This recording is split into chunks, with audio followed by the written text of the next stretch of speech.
अगर आप दिल्ली से स्पीति जा रहे हो तो शिमला के बाद एक ऐसा रास्ता शुरू होता है जिसे हर ट्रैवल लवर अपनी जिंदगी में कम से कम एक बार जरूर जीना चाहता है। यह है किन्नौर गेट और यहीं से शुरू होता है आइकॉनिक हिंदुस्तान तिब्बत हाईवे। ये सिर्फ एक सड़क नहीं बल्कि पहाड़ों को काट कर बनाई गई इंजीनियरिंग का एक अद्भुत नमूना है। एक तरफ आसमान छूते विशाल पहाड़, दूसरी तरफ सैकड़ों मीटर गहरी खाई। हर मोड़ पर थोड़ा रोमांच है, थोड़ा डर है, लेकिन उससे कहीं ज्यादा ऐसी खूबसूरती जो इस सफर को भारत की सबसे खूबसूरत और चैलेंजिंग रोड ट्रिप्स में से एक बना देती है। यही वो रास्ता है जो आपको कल्पा, नाको, ताबो, काजा और आखिर में खूबसूरत चंद्रताल की जादुई दुनिया तक ले जाता है। शायद इसी वजह से लोग कहते हैं स्पीति की सबसे खूबसूरत यादें उसकी मंजिल से नहीं बल्कि इस सफर से शुरू होती हैं। ये तो बस शुरुआत है। कल मिलते हैं भारत के आखिरी गांव चितकुल में।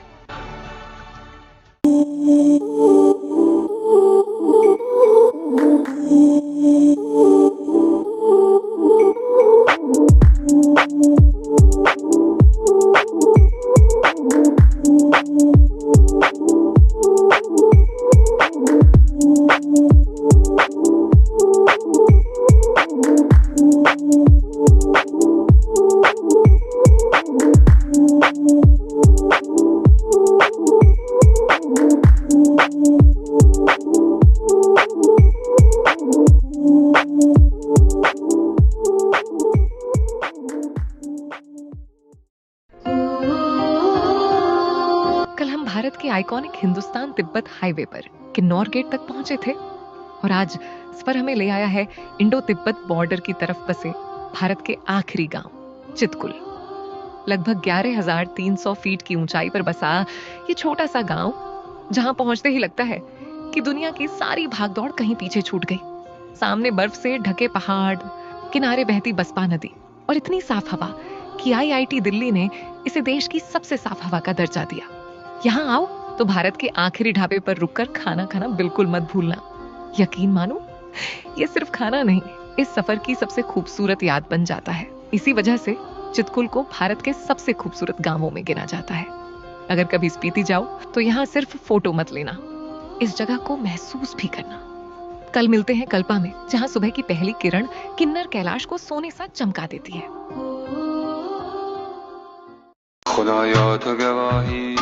चितकुल की यादों को समेटे हुए हम निकल पड़े एक ऐसी जन्नत की तरफ जिसे कहा जाता है लैंड ऑफ शिवा, कल्पा।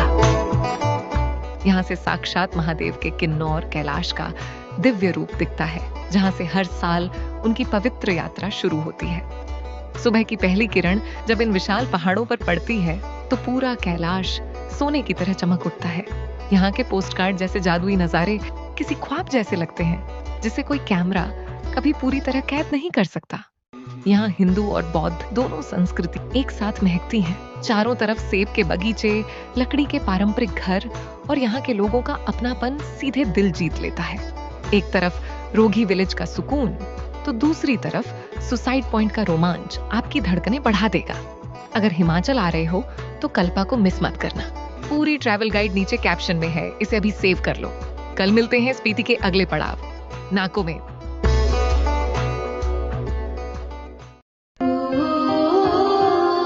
कल्पा की खूबसूरत यादों को समेटे अब हम बढ़ चले थे स्पीति की उस दुनिया की तरफ, जहां हर मोड़ पिछले मोड़ से भी ज्यादा खूबसूरत लगता है। रास्ते में मिलता है खाप संगम, जहां स्पीति नदी का नीला शीशे सा चमकता पानी और सतलुज का मिट्टी सा सुनहरा बहाव हमेशा के लिए एक हो जाते हैं। यहीं से सड़कें और भी रोमांचक हो जाती हैं, पहाड़ और भी विशाल, घाटियां और भी गहरी, और हर मोड़ पर ऐसा नजारा मिलता है कि बस गाड़ी रोककर उसे निहारते रहने का मन करता है। तभी एहसास होता है कि अब सच में स्पीति की असली यात्रा शुरू हो चुकी है।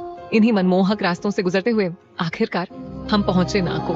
समुद्र तल से लगभग 3,600 मीटर की ऊंचाई पर हिमालय की गोद में बसा एक छोटा सा लेकिन बेहद शांत गांव, जहां जादुई नाको झील, सदियों पुराना बौद्ध मठ, मिट्टी पत्थरों से बने पारंपरिक घर और लोगों की मासूम मुस्कान सीधे रूह को छू लेती है। ऐसा लगता है जैसे शहर के शोर से दूर हम किसी दूसरी ही दुनिया में आ गए हों।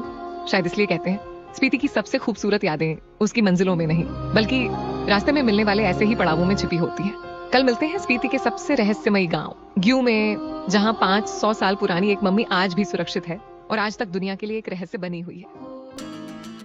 ये है स्पीति का लेपचाला इंडो तिब्बत बॉर्डर जो चाइना ऑक्युपाइड है। ये सिर्फ एक बॉर्डर नहीं, ये हर भारतीय की भावनाओं, गर्व और सम्मान की पहचान है। यह बॉर्डर 2025 में 63 साल बाद आम पर्यटकों के लिए खोला गया है। यहाँ से चाइना के 3 गांव दिखते हैं, जहाँ से चाइना रोबोट के माध्यम से नजर रखता है। इस बॉर्डर पे खड़े होकर एहसास होता है कि हम चैन से इसलिए घूम पाते हैं क्योंकि कोई हमारी सरहदों पे हर पल जाग रहा होता है। जब भी स्पीति आओ तो इस जगह पे जरूर आना और उन वीर जवानों को दिल से धन्यवाद कहना, जिनकी वजह से आज ये आजादी हम महसूस कर पा रहे हैं।